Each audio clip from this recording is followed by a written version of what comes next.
The wind was cold that morning, the kind that carried dust and silence across the open land. The ranch stretched wide, golden and dry under the early sun.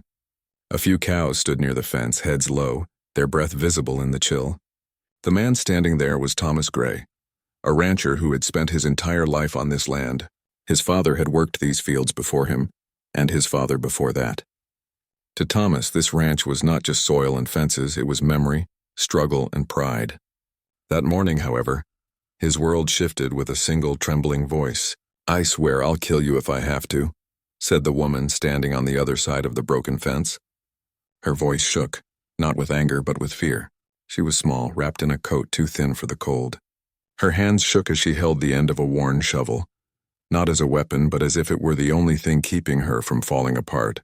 Thomas just stood there, his hat still in his hands, his eyes wide. For a long moment neither of them spoke again. The wind moved between them, carrying dust, silence, and all the years of hurt that neither had spoken out loud. Her name was Lena Carter. She had moved to the small New Mexico town only 6 months earlier, with her little boy and 2 dogs. People said she had come from somewhere north, maybe Colorado, maybe farther. She had rented a small trailer at the edge of Thomas's property, close enough to hear his tractors in the morning, but far enough to make her own quiet world. She worked odd jobs, at the diner, the gas station, sometimes cleaning houses. She didn't talk much, but everyone knew she loved her boy more than anything. At first, Thomas didn't think much of her. She kept to herself, and that was fine. The ranch was a busy place. Repairs to make, animals to feed, bills to pay. He'd nod politely when their paths crossed. She'd wave back, and that was it. But then came the matter of the fence. It started small. A new survey came through town, marking property lines for tax reasons. When Thomas saw the map, he frowned. The line looked different. It cut a few feet into what he had always believed was his land. It didn't make sense. His father had built that fence 30 years ago, and no one had questioned it then. A few days later, he noticed something else. A patch of ground near the fence had been cleared and planted with vegetables, small, struggling plants surrounded by makeshift wooden stakes. It was Lena's garden. Thomas didn't like the sight of it. Not because he disliked her, but because it was his fence, his land, or at least he thought it was. He walked over one evening and tried to explain, calm and polite. "Ma'am," he said, removing his hat, "I think your garden's on my side." Lena looked up from watering the plants. Her boy, maybe 5 years old, was sitting in the dirt beside her, making small roads for his toy truck. "I just planted where the ground was soft," she replied. "I didn't mean harm." Thomas nodded. "I understand, but I might need that patch for the cattle to graze." Her eyes softened, but her jaw tightened. "It's just a garden. My boy needs the food. I don't have much." Thomas didn't want to argue. He simply sighed, said he'd look at the survey again, and left. But something heavy hung in his chest, the kind of unease that doesn't fade with time. The days grew warmer. Spring rains turned the dirt to mud. The cattle wandered closer to the fence, drawn by the smell of her small garden. One morning, the gate was left open by one of Thomas's hired men. A few cows trotted through the opening and trampled the edge of Lena's yard. Her dogs barked wildly. Her boy screamed. By the time Thomas reached the fence, Lena was there too, yelling for him to call off the animals. "I told you they'd ruin everything," she cried, tears in her eyes. "You don't care because it's not your food." Thomas waved to his ranch hand, shouting for help to round up the cows. He turned back, his voice calm but tired. "It was a mistake. I'll fix the gate." But Lena wasn't listening. She was shaking, her son clinging to her leg. Something in her had snapped, not out of hate but from months of pressure. Life had been hard, too hard, and fear had turned into fire. From that day on, the town began to whisper. Some said Lena was unstable, that she had shouted at Thomas for hours. Others said Thomas had threatened to call the sheriff on her. Nobody really knew the truth. What they did know was that a line had been drawn, one of land, pride, and misunderstanding. Weeks passed and small problems became big ones. Someone cut part of the old wire fence, no one knew who. A bag of feed went missing from Thomas's shed. A few nights later, someone left a note on Lena's porch saying she should watch her step. She never told anyone, but she started sleeping with the lights on. One morning, Thomas found one of his cows limping near the boundary. It had gotten tangled in loose wire. He repaired the fence himself, muttering under his breath about carelessness. As he worked, he noticed movement, a small figure on the other side. It was Lena's boy again, chasing a ball that had rolled too close to the fence. "Hey there, careful now," Thomas called out. But before the boy could respond, one of the younger cows startled and bolted toward him. Thomas ran without thinking, leaping over the fence, scooping the child out of harm's way just in time. When Lena saw it, her fear exploded. She ran out, grabbing her son, trembling. She didn't see that Thomas had saved him. She only saw her boy in a stranger's arms near a running cow. Her voice cracked, filled with panic. "Stay away from us!" she shouted. "I swear I'll kill you if I have to." The words tore out of her like lightning, born from fear, not hate. She pulled her son close and backed away. Thomas froze. His chest tightened, not from anger but from shock. He looked at her, really looked at her. The fear in her eyes, the tremble in her hands, the small child clutching her coat. In that moment, he realized she wasn't his enemy. She was scared, tired, and trying to protect what little she had. Neighbors had heard the shouting. A few came running, whispering, wondering what had happened. One of them called the sheriff. By the time the deputy arrived, the air was thick with tension and confusion. The deputy spoke to both quietly. Thomas explained the open gate, the frightened cattle, the accident. Lena said she had only been afraid. Her words came out shaky, full of apology. "I didn't mean it," she said softly. "I was just scared." Thomas nodded, still stunned. "I understand." The deputy took notes, warned them both to stay calm, and left. But the silence afterward was heavy. Thomas watched as Lena carried her son back to the trailer. She didn't look back. That evening, the sky turned red over the ranch. The cows were quiet in their pen, and the world felt still again. But the peace was fragile, like glass ready to break. Lena sat by her window, her son asleep beside her. She replayed the day in her mind, the open gate, the running cow, the rancher's face. She pressed her hands together and whispered to herself, "I didn't mean to say it." Outside, Thomas sat on the porch of his farmhouse, staring toward the edge of his land where her trailer lights glowed faintly. He thought of his father's old saying, "Land means nothing if you can't live with the people around it." The town would keep talking. The story would spread and twist. But for Thomas and Lena, it wasn't just a rumor. It was fear, pride, and misunderstanding. Two lives caught between the boundaries of land and the walls they'd built in their hearts. And as the night deepened, both wondered the same thing in silence. How did it all go so wrong when neither of them had truly meant harm? That question lingered in the cold wind, whispering across the dry fields, where one fence and one frightened moment had changed everything. 2 weeks passed after the day of the argument, yet the words Lena had shouted still echoed in both their minds. Every time Thomas walked past the fence, he felt the memory pressing on his chest. He wasn't angry anymore, just tired and confused. He had lived in that small New Mexico town all his life, but for the first time he felt like a stranger on his own land. In her small trailer, Lena barely slept. Her son, Ben, had been having nightmares ever since the day the cow ran toward him. He would wake up crying, saying he saw big shadows. Lena comforted him as best she could, whispering softly until he fell asleep again. During those quiet hours, she thought about what she had said to the rancher and how frightened she had been. She wished she could take the words back, but she also feared him now, not because of who he was, but because she didn't understand what would happen next. Would he try to make her leave? Would the sheriff return? Would people in town turn against her? One morning, a white envelope arrived in her mailbox.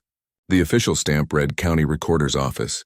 Inside was a copy of the property map, the one that had caused all the confusion. The red line that marked the boundary cut through the middle of her little garden. She sat at her small table, staring at it for a long time. Ben came over and asked, "Mommy, are we going to move?" She pulled him into her arms. "No, sweetheart, not yet. We'll figure it out." Across the field, Thomas received the same envelope. He pinned his copy to the wall of the barn, sighing heavily. According to the map, part of Lena's trailer sat just inside his land. It wasn't much, just a few feet, but enough to start a real legal fight if he wanted one. But Thomas didn't want a fight. He wanted peace. He had seen fear in that woman's eyes, and it had bothered him deeply. His father had always told him that a man's worth wasn't measured by how much land he owned, but by how he treated the people who lived near him. Still, not everyone in town saw it that way. At the local diner, people whispered over their coffee cups. Some said Lena was dangerous. Others said Thomas had scared her. Rumors grew, twisting small truths into big lies. When Lena came in one day to pick up her paycheck, the room went quiet. She could feel eyes on her as she left. Meanwhile, Thomas received a letter from his lawyer suggesting he protect his property rights. The lawyer wrote about easements, survey approvals, and possible court filings. Thomas folded the letter and put it away in a drawer. He didn't want the law involved. Not yet. That same week, the county mediator, an older woman named Mrs. Green, called both of them.